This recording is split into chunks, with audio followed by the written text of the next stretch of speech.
Step up, kids, to the greatest show on earth. We are here in beautiful downtown Laurel. I'm your host, Marletti, Weather with Jeffrey, and Lunch Menu with Joey. Today is Thursday, March 7th. Please stand for the Pledge of Allegiance.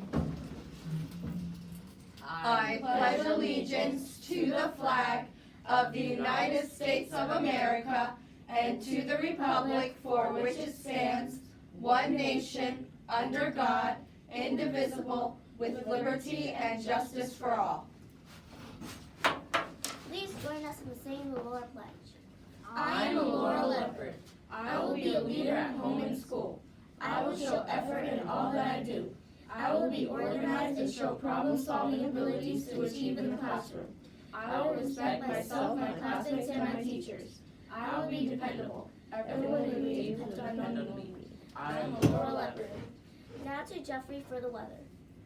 Today's weather will be a high of 40 degrees Fahrenheit, and today's birthdays are Jose Phillips and Samer Montes Flores.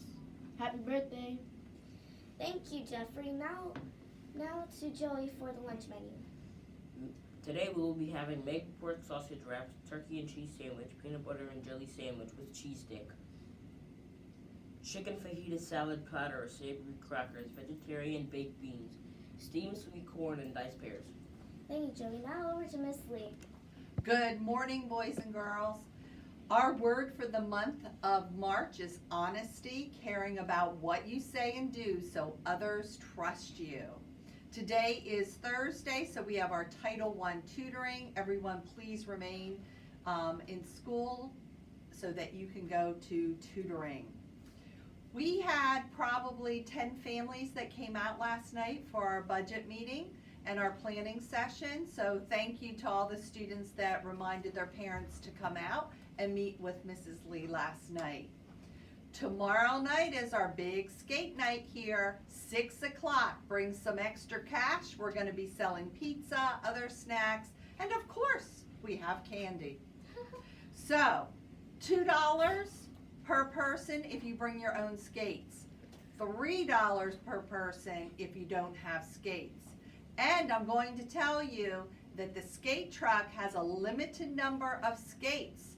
So my suggestion is get here early so they do not run out of your size for skates. Looking forward to seeing you tomorrow night at 6 o'clock. So we have been celebrating Dr. Seuss all week long, and we have had our spirit night, and we are having a competition, and I have Miss Baxley here to inform us about the competition during the month of March. Welcome, Miss Baxley. Hi, everybody. Good morning. We are going to do something really special for the month of March. We are going to have a Dr. Seuss tournament of books. It's going to be a little March book madness. And there is a bracket in the hallway, so next time you walk past the media center in the kindergarten and first grade hallway, check out the wall. You'll see the titles that you're going to be hearing, and you guys are going to get to vote every week. And by the end of, well, by spring break, we'll have a champion of Laurel Elementary School, our favorite Dr. Seuss book. So every week, you will hear awesome fifth graders reading stories to you, and then you will get to vote on Fridays. This morning, we have our very first book. The beautiful Layla is here to read to you. She is so excited, and she's going to do an awesome job. So enjoy Horton Hears a Who. On the 15th of May, in the jungle of Newell, in the heat of the day and the cool of the pool, he was splashing, enjoying the jungle's great joys, when Horton the elephant heard a small noise. So Horton stopped splashing. He looked toward the sound. That's funny, thought Horton. There's no one around. Then he heard it again, just a very faint yelp, as if some tiny person were calling for help. I'll help you, said Horton. But who are you? Where? He looked up and looked. He could see nothing there, but a small speck of dust blowing past through the air. I say, murmured Horton, I've never heard tell of a small speck of dust that is able to yell. So you know what I think? Why, I think that there must be someone on top of that small speck of dust. Some sort of a creature of very small size, too small to be seen by the elephant's eyes. Some poor little person who's shaking with fear. he'll blow into the pool. He has no way to steer. I'll just have to save him, because after all, a person's a person no matter how small. So gently and using the greatest of care, the elephant stretched his great trunk through the air. He lifted the dust speck and carried it over, and placed it down safe on a very soft clover. Humph, humphed a voice. I was a sour kangaroo, and the young kangaroo in her pouch said humph too. Why, that speck is so small as the head of a pin. A person on that, why, that has never been. Believe me, said Horton, I tell you sincerely, my ears are quite keen, and I heard him quite clearly. I know there's a person down there, and what's more, quite likely there's 2, even 3, even 4. Quite likely a family for all that we know, a family with children just starting to grow. So please, Horton said, as a favor to me, try not to disturb them. Just please let them be. I think you're a fool, laughed the sour kangaroo, and the young kangaroo in her pouch said, me too. You're the biggest blame fool in the jungle of Newell. And the kangaroos plunged into the cool of the pool. What terrible splashing, the elephant frowned. I can't let my very small persons get drowned. I've got to protect them. I'm bigger than they. So he plucked up the clover and hustled away. Through the high jungle treetops of the news quickly spread. He talks to a dust speck. He's out of his head. Just look at him walk with that speck on his flower. And Horton walked worrying almost an hour. Should I put this speck down? Horton thought with alarm. If I do, these small people may come to great harm. I can't put it down. I won't, after all. A person's a person, no matter how small. Then Horton stopped walking. The speck voice was talking. The voice was so faint he could just barely hear it. Speak up, please, said Horton. He put his ear near it. My friend, came the voice. You're a very fine friend. You've helped all us folks on this duck speck no end. You've saved all our houses, our ceilings and floors. You've saved all our churches and grocery stores. You mean, Horton gasped. You have buildings there too? Oh yes, piped the voice. We most certainly do. I know, called the voice. I'm too small to be seen, but I'm the mayor of the town that is friendly and clean. Our buildings to you would seem terribly small, but to us who aren't big, they are wonderfully tall. My town is called Whoville, for I am Who, and we Whos are all thankful and grateful to you. And Horton called back to the mayor of the town, you're safe now, don't worry, I won't let you down. Just as he spoke to the mayor of the speck, 3 big jungle monkeys climbed up Horton's neck. The Wickerson brothers came shouting, what rot! This elephant's talking to who are not. There are any elephants who don't have a mayor, and we're going to stop all this nonsense, so there. They snatched Horton's clover, they carried it off to a black-bottomed eagle named Vladikoff. A mighty strong eagle of very swift wing, and they said, will you kindly get rid of this thing? And before the poor elephant even could speak, that eagle flew off with a flower in his beak. All that late afternoon and far into the night, the black-bottomed bird flapped his wings in fast flight, while Horton chased after with groans over stones that tattered his toenails and battered his bones, and begged, please don't harm all my little folks who have as much right to live as us bigger folks do. But far, far beyond him, that eagle kept flapping, and over his shoulder called back, quit your yapping. I'll fly the night through. I'm a bird, I don't mind it. And I'll hide this tomorrow where you'll never find it. And at 6:56, the next morning he did, it was sure it was a terrible place that he hid. He had let the small clover drop somewhere inside of a great patch of clovers 100 miles wide. Find that, sneered the bird, but I think you will fail. And he left with a flip of his black-bottomed tail. I'll find it, cried Horton. I'll find it or bust. I shall find my friends on a small speck of dust. And clover by clover with care, he picked up and searched them and called, are you there? But clover by clover, he found that the one he sought for was just not around.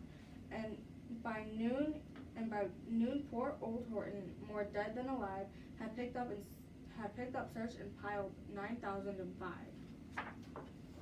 Then on through the afternoon, hour after hour, till he found them at last on the 3 millionth flower. My friends, cried the elephant, tell me, do you tell? Are you safe? Are you sound? Are you whole? Are you well? From down on the speck came the voice of the mayor. We've really had trouble, much more than our share. When that black-bottomed birdie let go and we dropped. We landed so hard that our clocks have all stopped.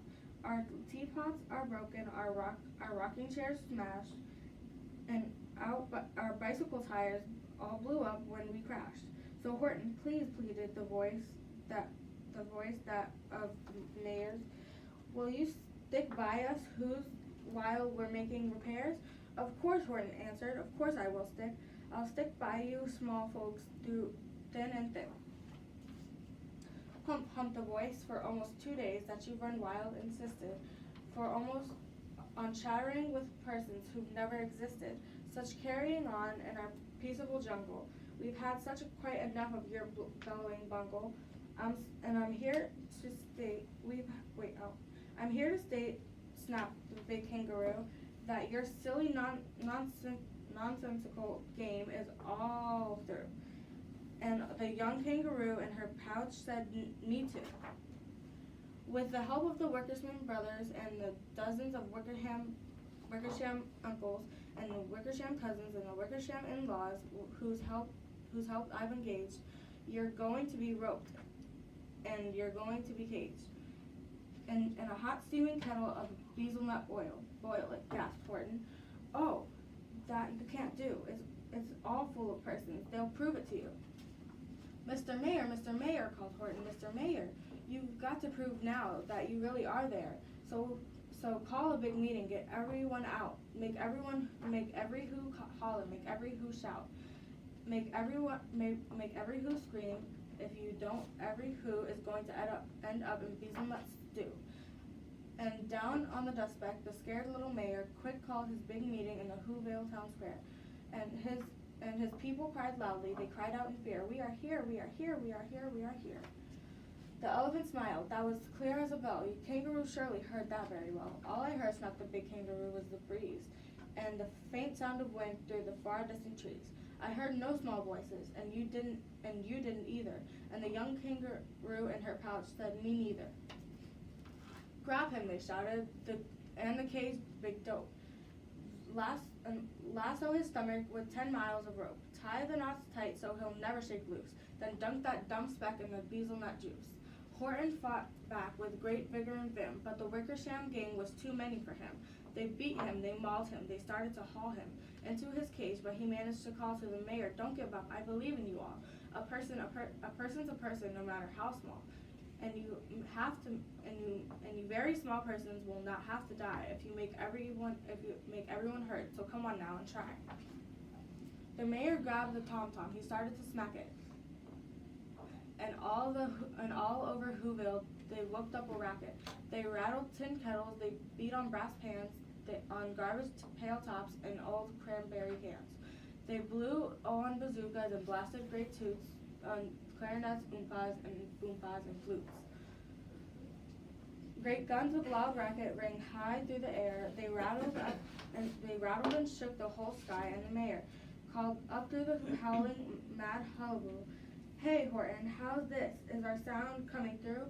And Horton called back, "I can hear you just fine, but the kangaroos and ears aren't as strong quite as mine.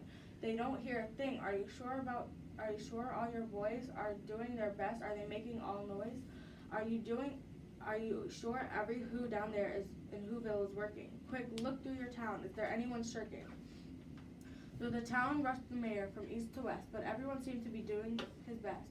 Everyone seemed to be yapping or yipping. Everyone seemed to be beeping or bipping. It wasn't enough. All this ruckus Horton bore. He had to find someone to help him make more. He raced through each building. He searched floor to floor.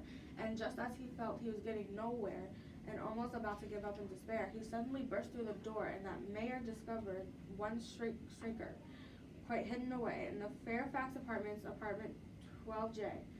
A very small shrinker named Jojo was standing, and bouncing a yo-yo.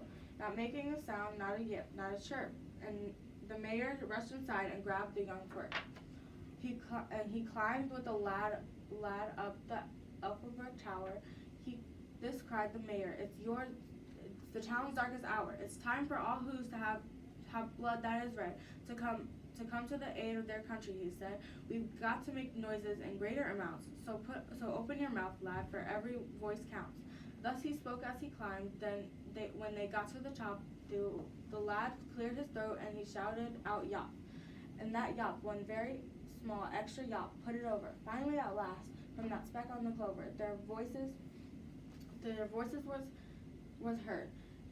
They rang out clear and clean. Their voices, and the elephant smiled. Do you see what I mean? They've proved they are persons, no matter how small, and their whole world was saved by the smallest of all. How true, yes, how true, said the big kangaroo. And from now on, you know what I'm planning to do? From now on, I'm going to protect them with you. And the young kangaroo in her pouch said, me too. From the sun to the summer, from rain to the fish polish, I'm going to protect you no matter how smallish.